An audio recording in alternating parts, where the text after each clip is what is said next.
నిజామాబాద్ జిల్లాను శాశ్వతంగా కరువు పీడిత ప్రాంతంగా కాకుండా చూడాలి.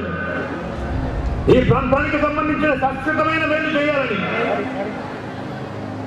ప్రాణహిత చెవెళ్ల ప్రాజెక్టు ద్వారా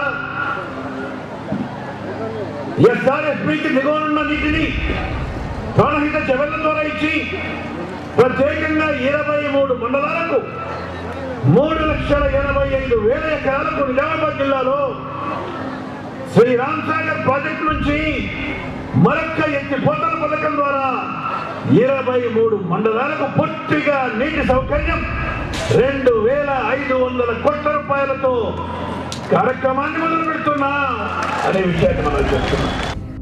ఈనాడు ఈ వేదిక మీద నుంచి రాజశేఖర రెడ్డి గారి ఆశయాలను కొనసాగించే ప్రభుత్వంగా నేను మాట ఇవ్వదలుచుకున్నా.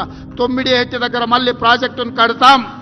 రంగారెడ్డి జిల్లాలో చేవెళ్ల, వికారాబాద్, పరిగి, తాండూరు, కొడంగల్ కొంత ప్రాంతానికి గోదావరి జలాలను తరలించడం ద్వారా రాజశేఖర రెడ్డి గారి రైతాంగానికి చేయదలుచుకున్న మేలు కొనసాగించాలని ఈరోజు గోదావరి జలాల మీద ప్రాజెక్టును కడతామని చెప్పి నేను వేదిక మీద నుంచి మీ అందరికీ